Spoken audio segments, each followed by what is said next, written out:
when we found out that Ambassador Young was going to be able to join us today.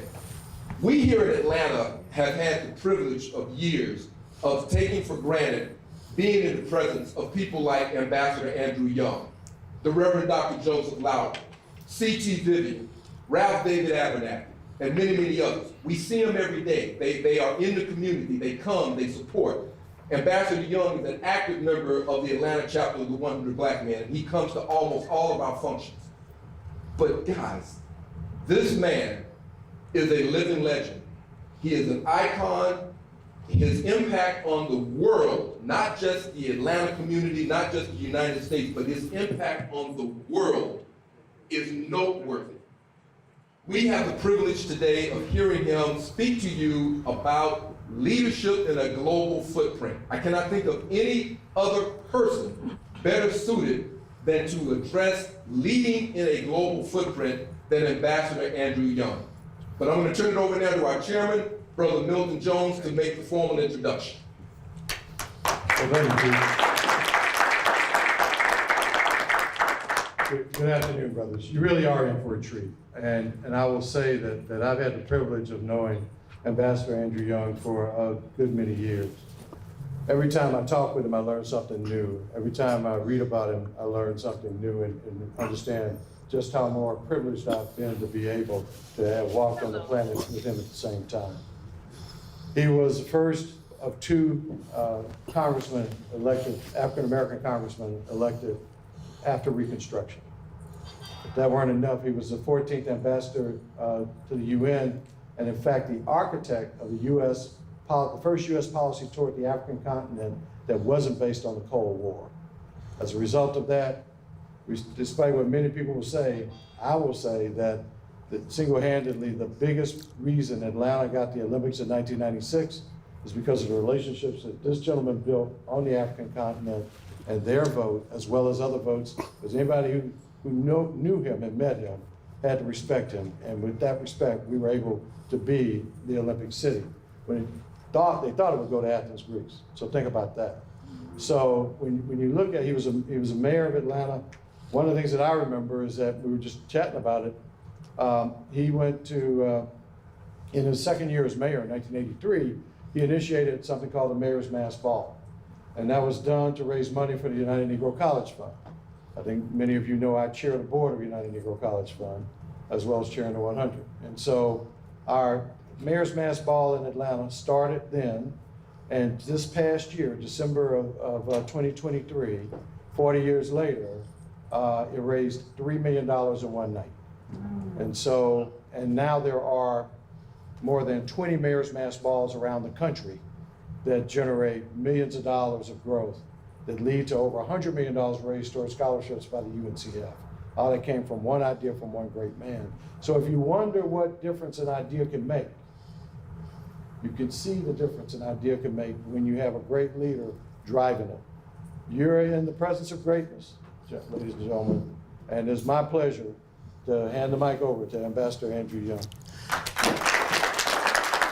Thank you very much, Mr. Chairman.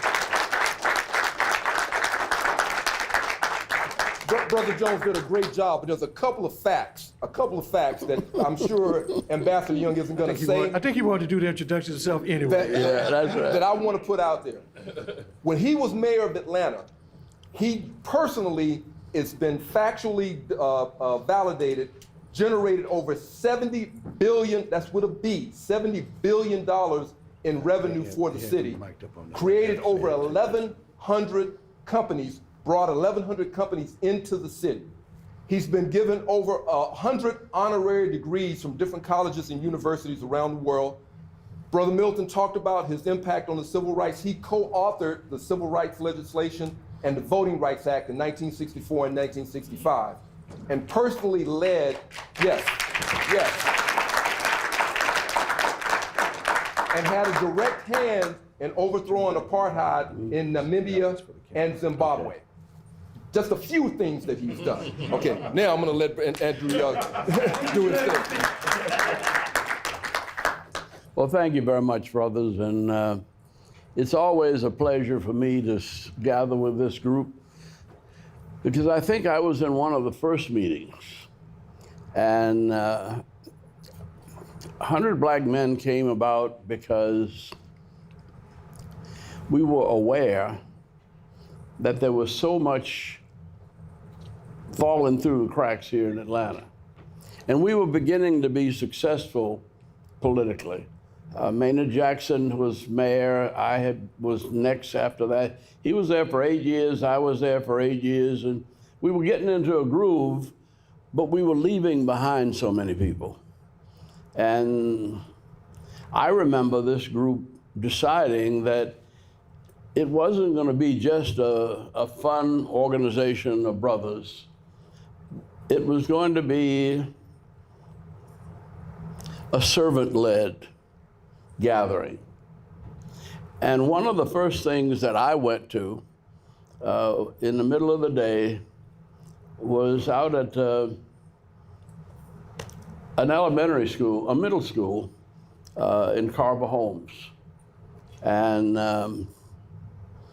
we went there because the 100, as we call them, felt that we were leaving so many kids behind.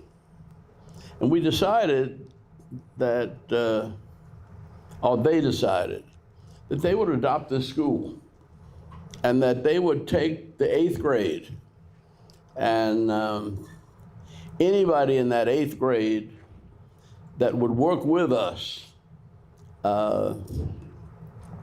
we'd see to it that they got through high school, into college, and out of college, and we would find a way to pay the bill. And that was the thing that attracted me to this gathering. And I'll never forget the first time we went to the school, and there was a little girl, but she was a raggedy little girl. She had on a little shift that was, I didn't know whether it was a slip or a dress, but she was really pitiful looking and couldn't look up and just stayed depressed and forgotten. And we didn't know what to do. But we decided after that gathering with the high school students that the brothers would adopt some of these kids and take them to their homes and raise them with their families. And when they took their families on vacation, they'd take the kids from Carver Homes. Well, it was Perry Homes, I think, one of the homes. And I followed this little girl because one of my good friends took her in. And he already had 3 or 4 children and had adopted a young lady from Ethiopia. And she blended right in with his family. After he took some of his children's clothes and put on her, and after his wife fixed her hair, well, it was almost 10 years later. I was no longer mayor. And I went to one of our programs to present those that had graduated from college. And I recognized her as one of the bunch. It was about 25 or 30 of them stretched across the stage. And she was just completely different. And I went up to her and I hugged her. And I said, "Baby, what are you doing now?" And she said, "I'm at Cornell." I said, "Cornell up there at the cold?" She said, "Yeah." I said, "You not afraid of cold weather or white folks?" She said, "No, I'm not." I said, "What are you studying?" She said, "I'm about to get my degree in molecular biology." I said, "Oh, shit." I was a biology major at Howard 7 years ago. And they didn't tell me what molecular biology even was. But she graduated, went on and got her doctorate, and she was just one of about 150 to 200 students that 100 Black men in Atlanta raised and created a partnership between those of us who were privileged and those who were impoverished. And that's always been my ideal.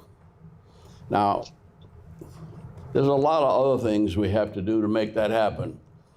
And one of the reasons it happened in this early group was we were new to our own success. After all, Maynard Jackson had been mayor, but we were just building the first, which is now the busiest airport in the world. And nobody thought that could be done. And then to make it more difficult, Maynard said in order to build it, we were not going to build it unless Black craftsmen and corporate leaders got at least 25% of every single contract. Not 25% overall, but 25% of every single contract. I don't know what it is now, but it's well over 50%. And just to make a long story short, how it worked, the last report I had on that airport was that it earned $66 billion last year. And I went out there to congratulate the brothers who were running it. And I get out there and there ain't no brothers. Well, one white brother. And the head man was a brother. But it was 12 Black women. And all of them smart, all of them clean, all of them fine. And every question I asked, none of the men spoke. The sisters answered everything and gave me every single statistic that I needed. And come to find out, since Maynard Jackson bought the first set of tax-exempt municipal bonds to build that airport, and we went to Wall Street, not to Washington. There's no taxpayer money in that airport. No federal government money, no state government money, no city government money. It's all a direct contract between the airlines and and Wall Street that the city, that really the mayors of Atlanta have kept going. And there was $17 billion that we have pulled out of Wall Street. I guess that's 40 years now. And it is the biggest in the airport, biggest and best airport in the world. It's, we had 110 million passengers the year before coronavirus hit.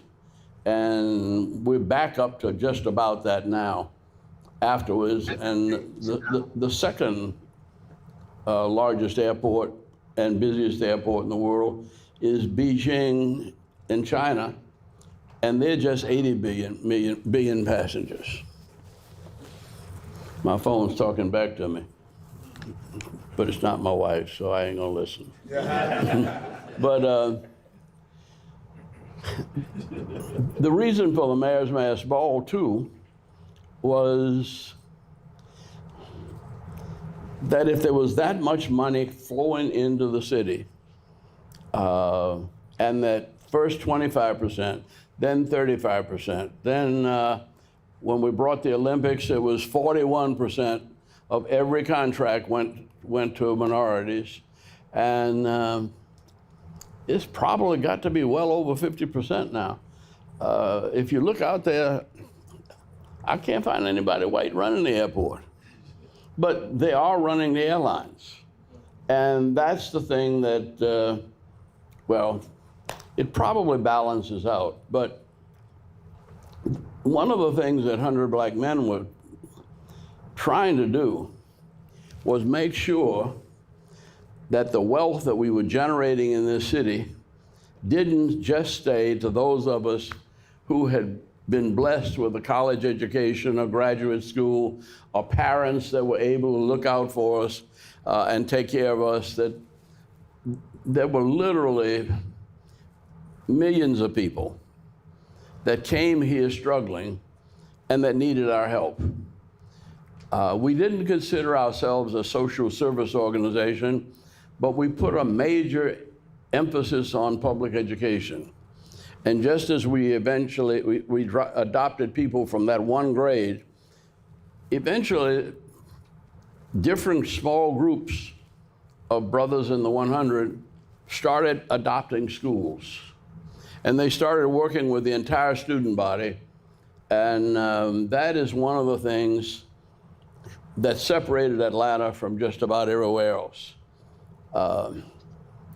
We had good public schools, and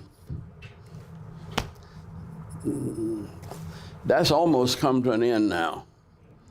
Not because there's anything wrong with the schools. The buildings are still there, the taxes will still be paid, but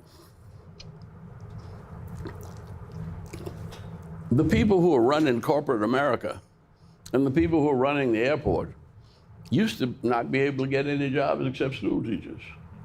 And now they can work throughout the economy. And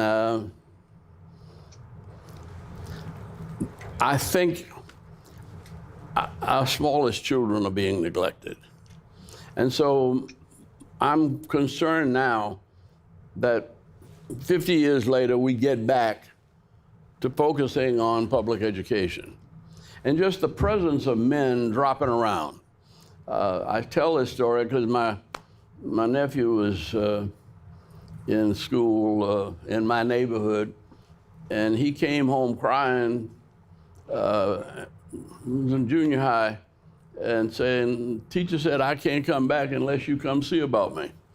Well, I went to see about him the next day. And I talked to the lady for almost 2 hours. You know, she ain't mentioned my nephew yet. Not once did his name come up. She told me all of her troubles. She told me about her former husband. She told me about her children. She told me about her cousins. And the lady just really needed counseling. But she needed some attention from a man. And I happened to be the one to be available at that time. But I think that's true. I think that's one of the biggest deficiencies in our public education system right now. And it's a result of single family households. And making a jump, that's why this abortion business and women's right to choose is so relevant to men.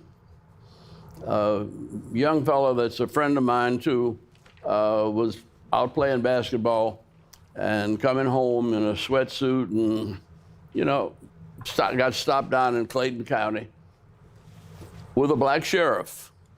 And we thought that county was with us. But the system is set up in such a way that he got pulled over for a tail light that was cracked. And before he could make a call to get out, one of the other counties up north had, something's talking back to me in here. Is this? Probably your phone. No, my phone's in this pocket. Oh, okay. But anyway,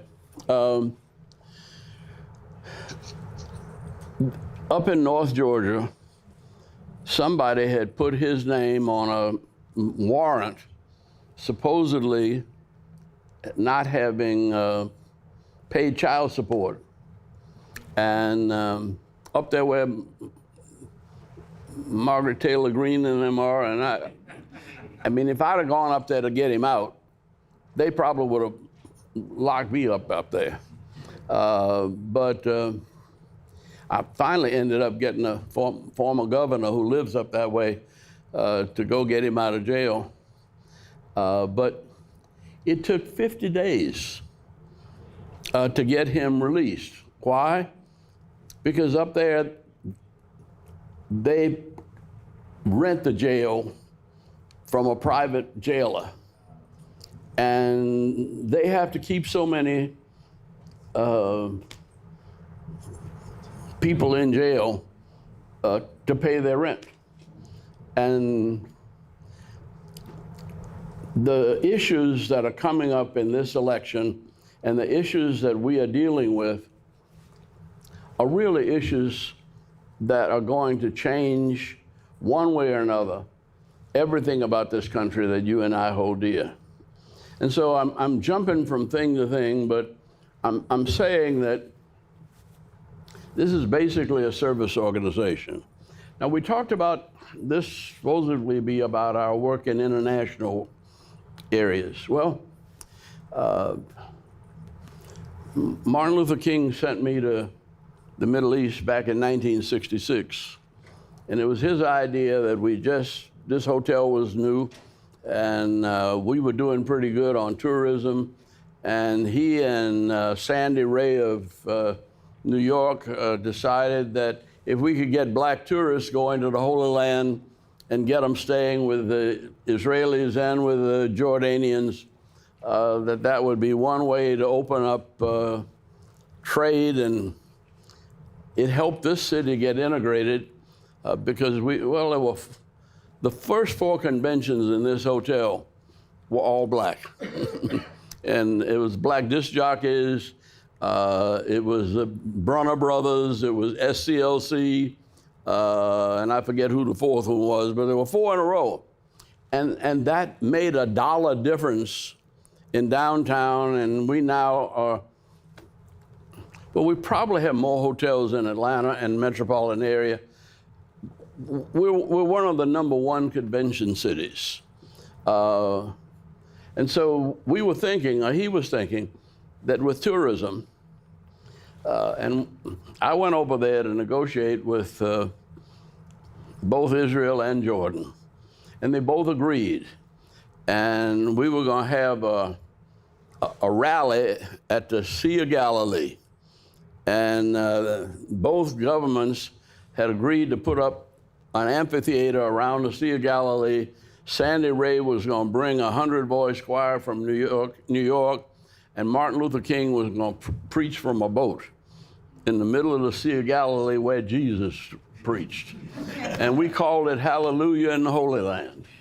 And we figured if we could have started that, we had 4,000 black folk that had paid a deposit to go for that issue. And so this is not a black and white issue. This is something we've been working on for a long time. And it was just a little too late that as I was leaving in December '66, the first Egyptian jets were shot down over the Holy Land, over Gaza. And the 6-day war occurred in June, and we had to cancel that trip, and would have lost a lot of money if Sandy Ray hadn't been close to Governor Rockefeller, and Governor Rockefeller kind of bailed everybody out. But I'm saying that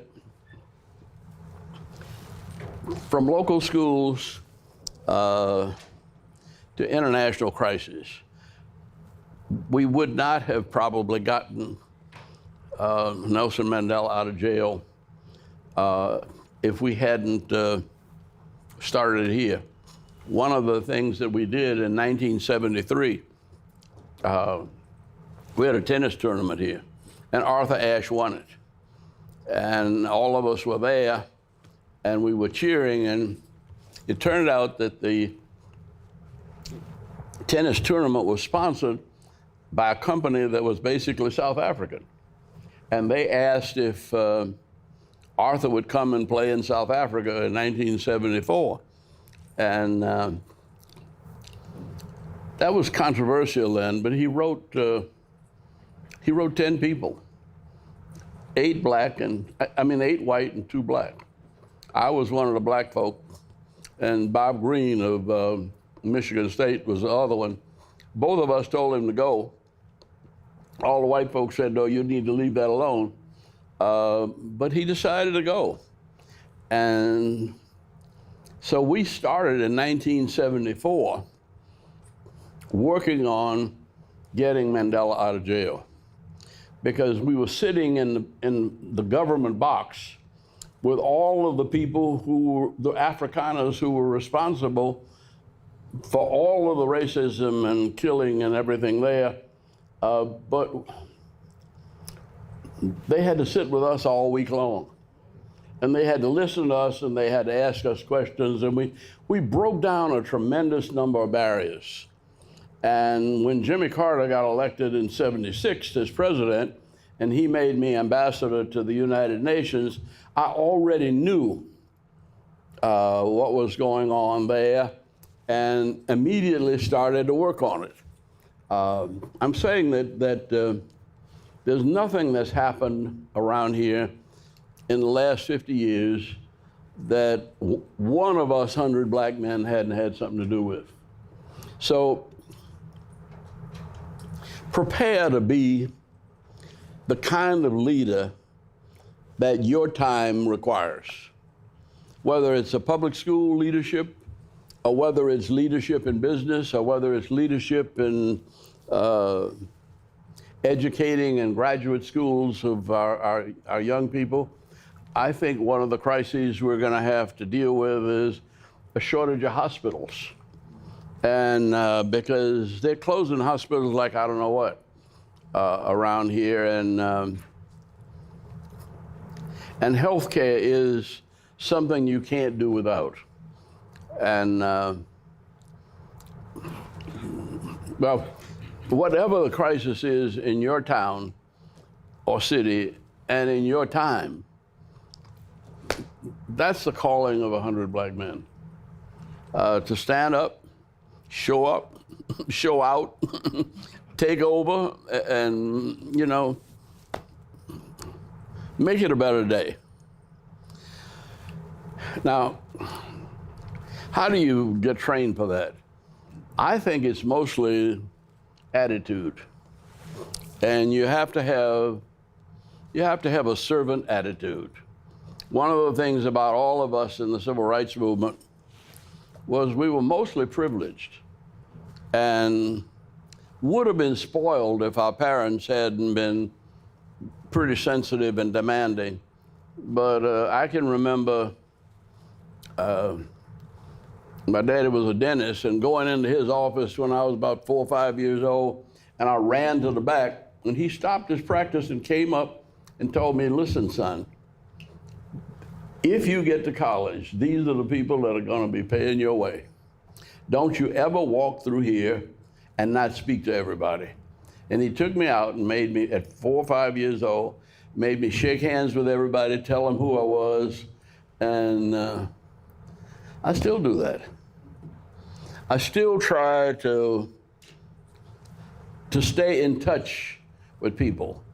And it doesn't matter who they are. I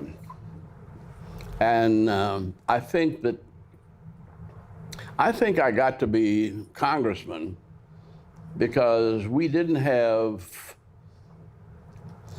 a way to get black folk to the north side of town, and they'd have to come downtown here on the bus, and they'd have to change at 5 Points and get another bus, and then go back out to the white folk side of town. And every morning at 5 o'clock, I was there, shaking hands and hugging the sisters that were going to help keep the town clean. But I learned, and they made no bones about it, that they did more than just clean up. They were educating white upper class America. And later on in the movement, a young man who was editor of the New York Times was from Montgomery, Alabama. And he wrote a whole piece in the New York Times about how the 16-year-old black woman who helped raise him and change his diapers taught him about race and prepared him to be the editor of the New York Times. And if he hadn't gotten it from her, there was no place else in his education that he would have gotten the kind of training that he got from this young lady. Now, because of that, I was able to get elected to Congress when it was only 38% black in the district. And people said you couldn't win. And we lost once. But I counted on those sisters who were going to those homes to help me get the white votes that I needed with the black votes. And 100 black men, all the preachers, everybody understood that we were voting to keep our stake in the city of Atlanta whole. And, okay. And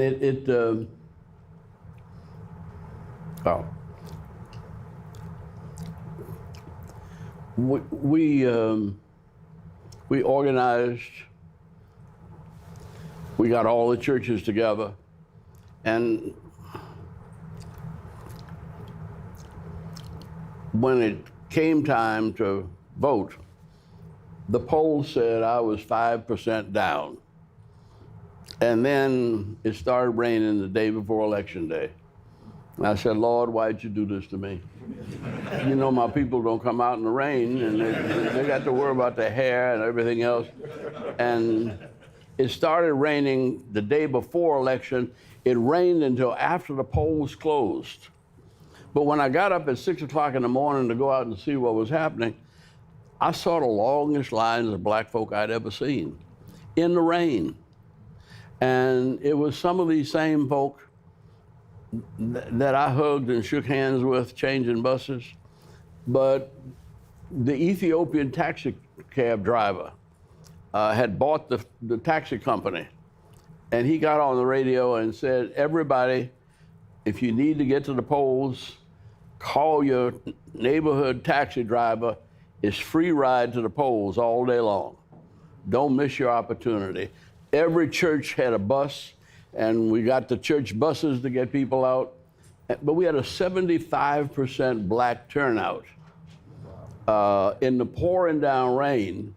And then we got 18% of the white vote, because these sisters were going over there talking all day long and said, that's a nice boy, you need to give him a chance. I'm saying that 100 black men are an anchor in the society. And that's where we need your leadership and your servanthood. Jesus said, he who would be greatest amongst you, let him be the servant of all. And you can't go wrong with that. And everybody right now is getting a little discouraged about the election. I'm not, because I don't believe God is ready to walk out on America. And I don't think he's through with us yet. And just like you saw the brother stand up and help the young lady sing, that's a good metaphor for our role in the United States of America. When they break down and don't know what they're doing, we're there to help them and prop them up. And it doesn't matter whether it's Jackie Robinson on a football field, you know, or the sisters playing tennis that took over, or women's basketball, that the country is really doing better than the newspapers say. And we don't own the newspapers, but we are the ones that make the country go. So God has blessed you. Pass on your blessings.